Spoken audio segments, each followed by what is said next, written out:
If you are one of the millions of people who are having difficulty with your memory, confused, can't think like you used to, as well as affecting your life in negative ways, then this video is going to help you. Today, I'll show you exactly how you can heal 80% of your dementia. Not only will we discuss how to heal dementia, but by the end of the video, Dr. Alan Mandell, a renowned expert in the field of nutrition and brain health, will reveal special concoction that will really help prevent cognitive decline, so make sure you watch till the end. But before we explore these ways to help heal 80% of dementia, how do we cure dementia? This is a question that's been on the minds of millions of people, and I'm sure many of you have seen countless videos about Alzheimer's and dementia. But let's be real. Right now, the best we have so far are medications that only slow down the progression in some people and others that manage symptoms like anxiety, depression, or behavioral issues. It's a bit unconventional, but yes, dementia is not really a disease. If it were, there would have been a single cure by now. So to me, dementia is a clinical syndrome, and it was responsible for over 74,000 deaths in the UK alone. Let's simplify this further. So dementia occurs when your neurons can no longer get the fuel they need. It's a collection of several conditions that all involve declining memory and losing the ability to perform many daily activities due to that decline. Specifically, it's often related to glucose, either because there's resistance to fuel passing through the blood-brain barrier or because the neurons in the brain itself can't get fuel anymore. This leads to problems with synapses connecting. Since dementia is a syndrome, it makes it easier and possible to heal 80% of it. So there are several approaches that can significantly reduce its risk, and I'm here to show you how. First things first, dementia is primarily caused by heavy metals in our bodies. And no, I'm not talking about the ordinary metals you all know. The metals I talk about can come from various sources we interact with daily, such as the water we drink, which is often said to have high concentration of heavy metals due to chemical processes. Imagine drinking such water for, let's say, 60 to 70 years. Unimaginable, huh? Yes, that alone could be the source of your dementia. And also, some certain foods we eat are seriously attached to heavy metals. The problems extends far because heavy metals directly affect brain health by disrupting neural pathways and causing oxidative stress. To combat this, it's really important to drink water with low heavy metals, go for water that's purified, like reverse osmosis water, e.g. Aquafina, Dasani, or spring water from clean sources, e.g. Fiji, Evian. If you can, distilled water is also a safe choice. Always check the source for purity. Additionally, reducing heavy metal consumption involves avoiding certain foods and using detox protocols. For example, mercury, found in some fish, can accumulate in the brain and cause damage. Lead, often found in old pipes and paint, can also be harmful. By being mindful of these sources and taking steps to reduce exposure, you can protect your brain health. If you are already suffering from dementia, like most people do, then protecting your brain isn't just about eliminating heavy metals. It's also about giving your brain the essential nutrients it needs to thrive. One such nutrient is magnesium.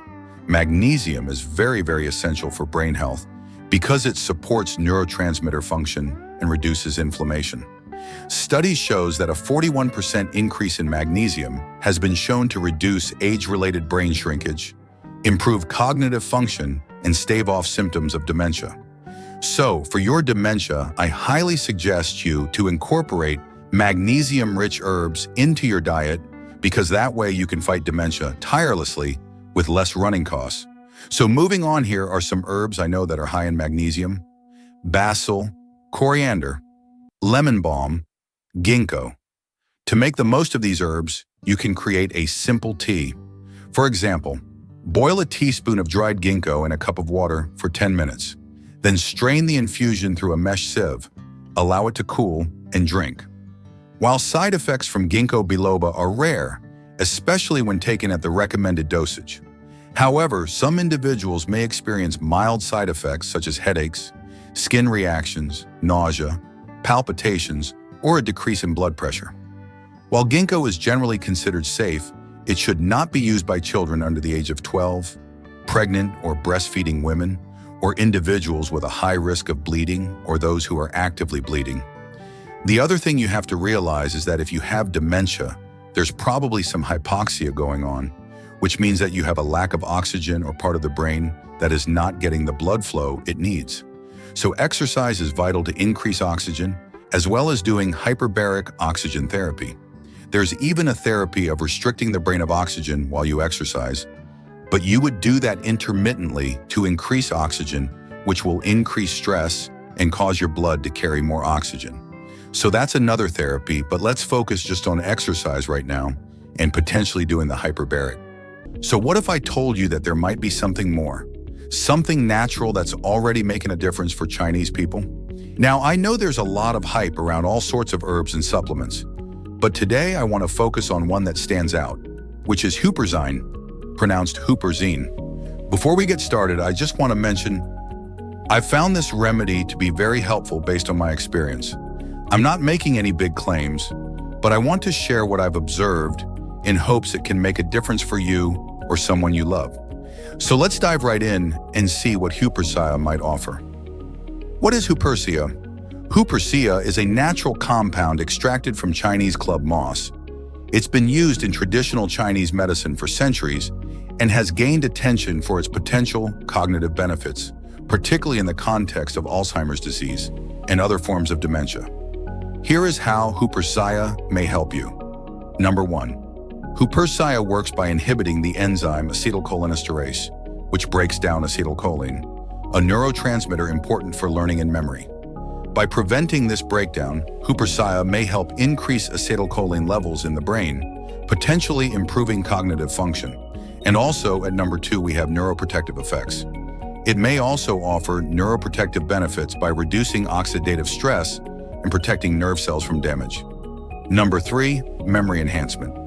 Some studies suggest that Huperzia can improve memory and cognitive function in individuals with Alzheimer's disease and other types of dementia. While some studies have found significant benefits, others have shown inconsistent results. The effectiveness of Huperzia can vary depending on the dosage and the specific formulation used. It's equally important to talk to a healthcare provider before starting any new supplement, especially for individuals with existing health conditions or those taking other medications. From my experience, I've seen Huperzia make a noticeable difference in cognitive function for many individuals. While it's not a miracle cure, it has shown promise in improving memory and slowing cognitive decline. It's important to approach this with realistic expectations and understand that results can vary from person to person. Now, moving on to the main part, incorporating Huperzia into your daily routine can be achieved through a simple herbal drink. This drink can be a convenient way to enjoy the potential benefits of Huperzia.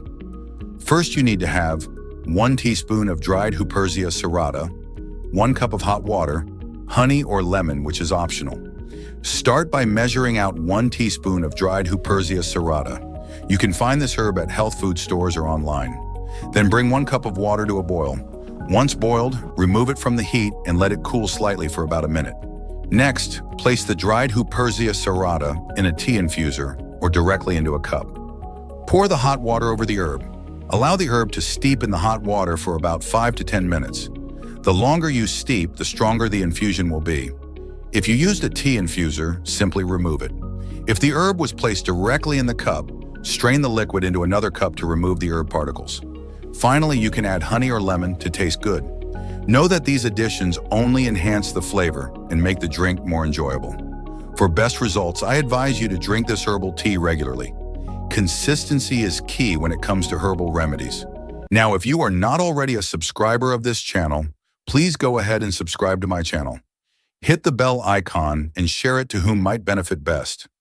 Before we dive into the special concoction that can help prevent dementia, it's important to understand that some drinks, if consumed at the wrong time, can actually damage your brain. One of these might be surprising. It's coffee, but only if consumed late at night. You might be wondering why. The reason is that caffeinated coffee, when taken too close to bedtime, can interfere with your sleep by keeping you awake, ultimately disrupting the quality of your rest. First off, let's talk about caffeine, the main ingredient in coffee that keeps us alert. Caffeine is a stimulant that blocks adenosine receptors in the brain. Adenosine is a neurotransmitter responsible for making us feel sleepy. By blocking this, caffeine prevents the brain from entering a restful state, which is why it's so effective at keeping us awake. But when we consume caffeine late at night, it disrupts our natural sleep cycles. But wait, what does sleep have to do with dementia? Well, researchers have found that chronic sleep deprivation can increase the buildup of amyloid plaques in the brain. These plaques are one of the hallmarks of Alzheimer's disease, the most common form of dementia. When we don't get enough sleep, our brain has less time to clear out these harmful proteins. Over time, this accumulation can contribute to cognitive decline and eventually lead to dementia. So drinking coffee late at night might not seem like a big deal at the moment, but regularly interrupting your sleep can have serious long-term effects on your brain. Secondly, caffeine doesn't just affect sleep, it can also directly impact brain structure. Excessive caffeine consumption over time is often linked to brain shrinkage, especially in areas responsible for memory and cognitive function. And there's more to the story. Aside from the risk of dementia, drinking coffee late at night can have other negative effects on the brain, like increased anxiety and stress levels, both of which are harmful to brain health. When you're constantly wired and unable to relax, your brain doesn't get the downtime it needs to function optimally. Over time, this chronic stress can take a toll on your cognitive abilities, making it harder to focus, remember things, and stay mentally sharp. So let's share the special concoction for your brain health. So you're going to add 2 cups of spinach, 1 apple cored, 1 beet, 1 cucumber, 1/2 lemon, 1 inch of fresh ginger, and a handful of cilantro. Use a nut milk bag or cheesecloth if you're using a blender. That's if you don't have a juicer. But most important, drink it immediately. So drink this daily, preferably on an empty stomach or between meals. This nutrition is going to help the neurotransmitters within your brain function better. You're going to see great results. I ask you to share this with your friends and family. Leave your comments below, and most important, make it a great day.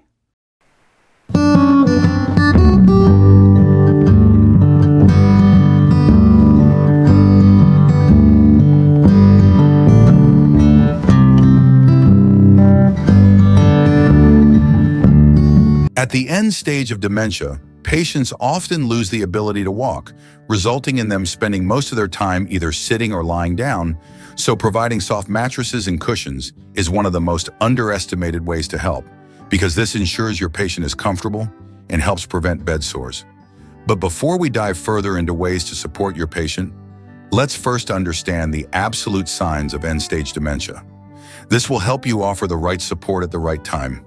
If a dementia patient exhibits some or all of the symptoms I'm about to disclose to you, based on what I have honestly witnessed over the years, in my opinion, this patient is nearing the end. If you are going through this with a loved one, you have my sympathy and warmest wishes. This can be a challenging and emotional time, but knowing what to expect can help you provide the best care possible. At the final stages of dementia, patients exhibit a range of symptoms that indicate the progression of the disease. One of the most noticeable changes is a significant loss of mobility. Patients often lose the ability to walk, resulting in them spending most of their time either sitting or lying down.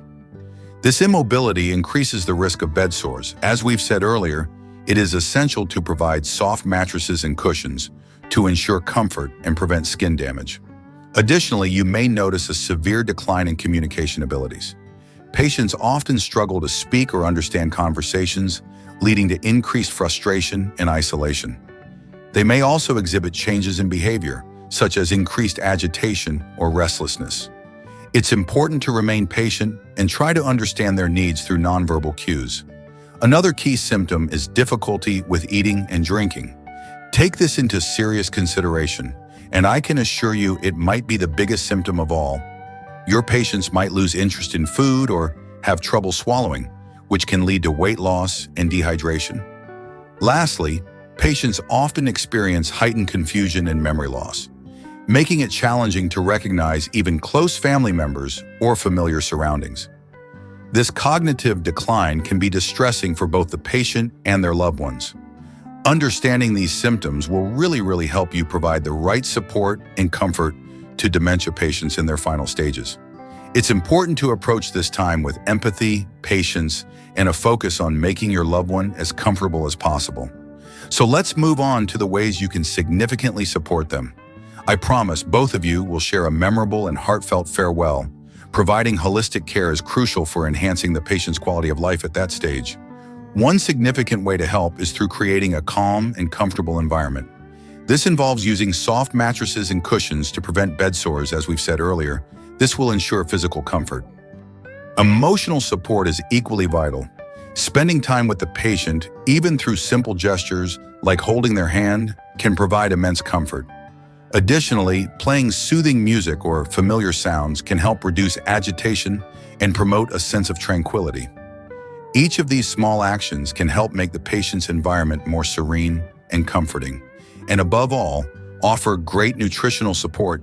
If only you could remember, at the beginning of the video, we've quoted something about many dementia patients not actually dying from dementia. Yes, it is the sad reality because they have other overlooked disease processes which take them first. For example, many dementia patients have diabetes, high blood pressure, and cardiovascular disease. Often, they die of a complication connected to one of these diseases processes before they die of dementia. So with a focus on easy-to-swallow foods and adequate hydration, I ensure that the patient will maintain their strength and well-being. And if up till now you are feeling overwhelmed and feeling like you can't do all of the above, the best advice I'll offer you at this point is to involve hospice care professionals. They can offer specialized support tailored to the unique needs of dementia patients in their final stages, ensuring that both the patient and their caregivers receive the necessary guidance and respite. Together, these efforts create a compassionate and supportive environment, making a significant difference in the final chapter of the patient's journey. I personally understand that facing the possibility of someone's passing can be a difficult and emotional experience. Throughout this video, I have aimed to offer you guidance on recognizing and responding to certain signs that may arise as someone with dementia nears the end of their life. My goal has been to provide you with a general overview of some common changes that a dementia patient may experience during their end stage.